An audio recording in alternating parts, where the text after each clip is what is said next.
Hi friends, అందరికీ నమస్కారం. అందరికీ ఇంగ్లీష్ నేర్చుకోవాలని ఒక కోరిక ఉంటుంది.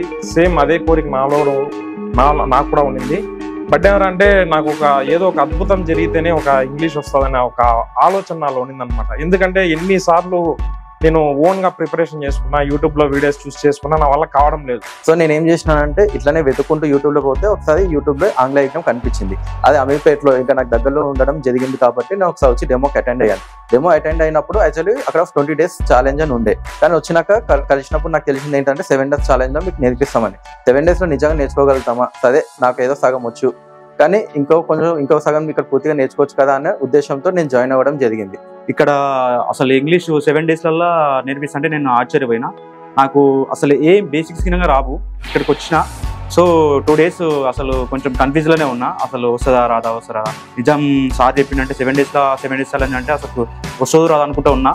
బట్ ఖచ్చితంగా నేను 75% వరకు ఇంగ్లీష్ ఎట్లుంటుందో నాకు కాన్ఫిడెన్స్ వచ్చింది. సారు టీచింగే కాకుండా మోటివేషన్ అనేది మనల్ని ఎక్కడికో తీసుకెళ్తుంది అనమాట. నా వల్ల కాదు అనే పని కూడా నేను ఈజీగా చేయగలిగే కాన్ఫిడెన్స్ నాకు వచ్చిందనమాట. దాని తర్వాత 7 days ఒక ఎగ్జామ్ లాగా మార్నింగ్ 7 నుంచి ఈవినింగ్ 7 వరకు ఇక్కడే ఉన్నాం. ఇక్కడ మేము నాతో పాటు స్టూడెంట్స్, నాతో పాటు ఎవరైతే ఇంగ్లీష్ నేర్చుకోవడానికి వచ్చారో వాళ్ళంతా కూడా మొత్తం టోటల్గా ఇంగ్లీష్లో మాట్లాడుకున్నాం అనమాట. సో దానివల్ల ఎలా అంటే ఇంగ్లీష్లో మాట్లాడేటప్పుడు నేను ఏదైనా మిస్టేక్ చేస్తున్నానా అది అని నేను తెలుసుకొని కొంచెం చేంజెస్ అనేది నేను చేసుకున్నాను అనమాట. కానీ ముఖ్యంగా ఏంటిదంటే నాకు ఇంగ్లీష్ నేర్చుకోవడం కన్నా నేను ఎక్కడైతే భయపడుతున్నానో, ఎక్కడైతే నేను చాలా తక్కువ అంచనా నన్ను నేను వేసుకుంటాను అనేది ఈ 7 days ఛాలెంజ్లో తెలిసింది. సార్ మనకు ఉదయం నుంచి సాయంత్రం వరకు ఉంటుందండి. మనం ఎట్లా అంటే ఎక్కడికి వెళ్ళాలన్నా కొద్దిగా లేట్కి వెళ్తాం, ఒక 5 నిమిషాలు 10 నిమిషాలు లేట్కి వెళ్తాం. మనకు ఆఫీస్కి వెళ్ళినా ఇంటికి వెళ్ళినా మనం ఏ ప్రోగ్రామ్ పెట్టుకున్నా అది సామాన్యంగా జరిగేదే. కానీ ఇక్కడికి ఎట్లా అంటే సార్ ఒక 5 నిమిషాలు లేట్ అయినా కానీ అలో చేసేవారు కాదు. ఎట్లా అంటే కొంచెం చెప్పేవారు, ఇట్లా కాదమ్మా పద్ధతి, టైం అంటే టైమే, 1 నిమిషం కూడా లేట్ అవ్వద్దు, సమయాన్ని ఎప్పుడు కొనలేం, ₹1,00,000 ఇచ్చిన 1 నిమిషం కొనలేం. సో సార్ దానికి ఎంతో ప్రాముఖ్యతని ఇచ్చేవారు. సో అట్లా 1 నిమిషం కూడా లేట్ అవ్వనివ్వకుండా మాకు టైం ఉండేలాగా ప్రోత్సహించడం వల్ల నేను ముఖ్యంగా టైం మేనేజ్మెంట్ ఏంటనేది నేర్చుకున్నాను. సో 7 days ఛాలెంజ్లో 7 to 7 బ్యాచ్ నాది.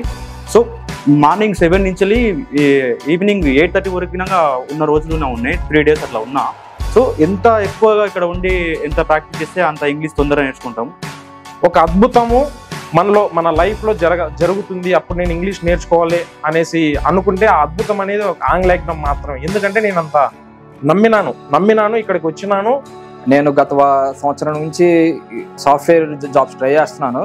సరైన కమ్యూనికేషన్ లేకపోవడం వలన జాబ్స్ అనేవి క్రాక్ చేయలేకపోతున్నాను. మా బ్రదర్ వచ్చేసరికి ఏఎస్ రెడ్డి ఇన్స్టిట్యూట్ సజెస్ట్ చేశాడు, జాయిన్ అవ్వమని. ఇలా 7 days spoken English class challenge జరుగుతుంది, ఇలా జాయిన్ అవ్వమని. నేను జాయిన్ అవ్వడం జరిగింది. నా యొక్క రిజల్ట్స్ కూడా నా వరకు నేను చెప్పాలంటే చాలా వరకు నేను ఇంప్రూవ్ చేసుకున్నాను అనమాట. ఇంగ్లీష్ తెలియనప్పుడే నేను చాలా కంపెనీస్లో వర్క్ చేసినాను.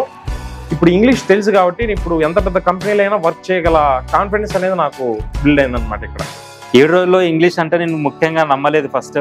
కానీ ఇక్కడికి వచ్చినాక తెలిసింది నాకు జీరో నాలెడ్జ్ ఉండే. ఇక్కడ వచ్చిన 7 రోజుల్లో నాకు 90% నేను ఇంగ్లీష్ మాట్లాడగలను అని నాకు నమ్మకం వచ్చింది. క్వశ్చనింగ్ ఎలా అడగాలి ఒక వ్యక్తి, క్వశ్చనింగ్ అడగడం తెలియకపోయేది. First of all stage fear కూడా ఉండింది. నేను ఇప్పుడు మాట్లాడడానికి కారణం, ఇక్కడ రావడానికి కారణం ఇదే. స్టేజ్ ఫియర్ అసలు లేదు కాబట్టి నేను మాట్లాడుతున్నాను. ఎగ్జాంపుల్ నేనే. ఇది నిజంగానే ఇక్కడ బాగా నేర్పుతారా అని అనుకుంటే కొన్ని రివ్యూస్ కానీ కొంతమంది ఫీడ్బ్యాక్ తీసుకొని నేను ఇక్కడ జాయిన్ అయ్యాను. ముందుగా సార్ 7 daysలో ఇంగ్లీష్ నేర్పిస్తానని ఒక ఛాలెంజ్ చేశారు. నిజంగానే నేర్పిస్తారా అని చెప్పి నాకు ఒక డౌట్, ఇంతకుముందు నుంచి ఒక డౌట్ ఉండే. కానీ ఇక్కడ జాయిన్ అయిన తర్వాత conversations, competitions, group discussion, speeches, test exams ఇలాంటివి ఇక్కడ నిర్వహిస్తారు. సో అట్లా మనం ఆలోచించుకున్నట్లయితే మీ కోరిక ఇంగ్లీష్ నేర్చుకోవాలని కోరిక మీకుంటే ఆ కోరిక మనకి ఇక్కడ అమీర్పేటలో ఆంగ్ల ఎగ్జామ్లో ఏఎస్ రెడ్డి సారు మన కోరికని తీర్చే దేవుడు అనుకుంటే మన కోరిక అనేది డెఫినెట్గా తీరుతుంది. Thank you friends, that's it.